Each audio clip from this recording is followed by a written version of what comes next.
वैसे तो देश में लिंगानुपात में सुधार लाने के लिए सरकार कई तरह के प्रयास कर रही है। लगातार जागरूकता अभियान भी चलाए जा रहे हैं और पिछले कुछ वर्षों में लिंगानुपात में काफी सुधार भी देखा जा रहा है, यानी कि बेटियों की संख्या बेटों की तुलना में बढ़ने लगी है। मगर आपको जानकर हैरानी होगी कि अब कुछ ऐसा होने जा रहा है कि आने वाले समय में किसी को भी बेटा पैदा ही नहीं होगा। ये खबर बेटे की चाह रखने वाले लोगों के लिए बहुत बड़ा झटका हो सकती है। पुरुषों के वाई गुणसूत्र के खात्मे पर किए गए वैज्ञानिकों के इस बड़े खुलासे ने हड़कंप मचा दिया है। आइए अब आपको बताते हैं कि आखिर क्या वजह है कि आगामी समय में बेटे पैदा होना मुश्किल हो सकता है। ऐसे में मानव सभ्यता के मिट जाने का भी खतरा है। जैसा कि आप जानते हैं, इंसानों और अन्य स्तनपायी जीवों के लिंग का निर्धारण वाई क्रोमोसोम के एक नर निर्धारण जीन द्वारा किया जाता है, लेकिन अब कुछ विशेष वजह से मानवों में ये वाई क्रोमोसोम कम हो रहा है। वैज्ञानिकों का दावा है कि ये कुछ वर्षों के बाद पूरी तरह से गायब हो सकता है। ऐसे में किसी को भी बेटा पैदा नहीं होगा और कुछ लाख वर्षों में धरती से पुरुष खाली हो सकते हैं। वैज्ञानिकों ने इस चेतावनी भरे खुलासे ने पूरी दुनिया में हलचल मचाकर रख दी है। आखिर ऐसा क्या हो गया है जिससे कि पुरुषों के वाई क्रोमोसोम पर खतरे के बादल मंडराने लगे हैं। वैज्ञानिकों का दावा है कि यदि हमने समय रहते एक नया सेक्स जीन विकसित नहीं किया तो हम विलुप्त हो सकते हैं, यानी कि धरती पुरुषों से पूरी तरह खाली हो सकती है। हालांकि ये होने में अभी लाखों वर्षों का समय लग सकता है, मगर हम तेजी से उसी ओर बढ़ रहे हैं क्योंकि पुरुषों के वाई क्रोमोसोम्स लगातार घटते जा रहे हैं। नेशनल अकेडमी ऑफ साइंस की कार्यवाही में एक नया पेपर दिखता है कि स्पाइनी चूहे ने एक नया नर निर्धारण जीन कैसे डेवलप किया है। वाई क्रोमोसोम मनुष्यों में लिंग को कैसे निर्धारित करता है, ये आपको पता होना बहुत जरूरी है। ये बिल्कुल वैसे ही होता है जैसे कि अन्य स्तनधारियों में।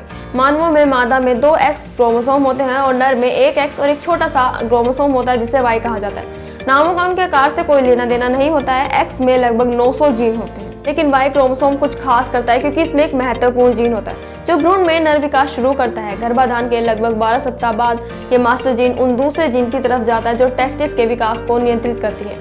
भ्रूण टेस्टोस्टेरोन हार्मोन बनाता है जो ये तय करता है कि बच्चा एक लड़के के रूप में विकसित होगा। इस मास्टर सेक्स जीन की पहचान 1990 में SRY के रूप में की गई थी। ये SOX नामक जीन से शुरू होने वाली एक आनुवंशिक मार्ग को ट्रिगर करके काम करता है। पूर्वी यूरोप के मोल वोल और जापान के कांटेदार चूहों में से प्रत्येक में कुछ प्रजातियां हैं जिनमें वाई क्रोमोसोम और SRY पूरी तरह से गायब हो गए। हालांकि ये अभी तक स्पष्ट नहीं है कि मोल वोल SRY जीन के बिना सेक्स का निर्धारण कैसे करते हैं। होक्काइडो विश्वविद्यालय के जीव विज्ञानी साटो कुरोइवा के नेतृत्व में एक टीम को स्पाइनी चूहे को बेहतर तरीके से जानने का मौका मिला। विभिन्न जापानी द्वीपों पर 3 प्रजातियों का एक समूह सभी लुप्तप्राय है। कुरोइवा की टीम ने पाया कि स्पाइनी चूहों के वाई क्रोमोसोम्स पर अधिकांश जीन अन्य गुणसूत्रों में स्थानांतरित कर दिए गए थे, लेकिन उसे SRY का कोई संकेत नहीं मिला, न ही इसके लिए विकल्प बनने वाले जीन ही मिले। अब अंत में उन्होंने PANS में एक सफल पहचान प्रकाशित की है। टीम ने ऐसे अनुक्रम पाए जो नर के जीनों में थे लेकिन मादा के में नहीं। फिर इन्हें परिष्कृत किया और प्रत्येक चूहे पर अनुक्रम के लिए परीक्षण किया। उन्होंने जो खोजा वो स्पाइनी चूहे के क्रोमोसोम 3 पर प्रमुख सेक्स जीन SOX9 के पास एक छोटा सा अंतर था, ए स्मॉल रिपीटेशन। 3 अरब से अधिक में से केवल 17,000 बेस जोड़े सभी नर में मौजूद था और मादा में कोई भी नहीं था। वाई क्रोमोसोम के रिप्रोडक्शन के लिए शुक्राणु की आवश्यकता है और हमें पुरुषों की आवश्यकता है, जिसका अर्थ है कि वाई क्रोमोसोम का अंत मानव जाति के विलुप्त होने का संकेत हो सकता है। नई खोज एक वैकल्पिक संभावना का समर्थन करती है कि मनुष्य एक नया लिंग निर्धारण जीन विकसित कर सकता है। हालांकि एक नए लिंग निर्धारण जीन का विकास जोखिम के साथ आता है।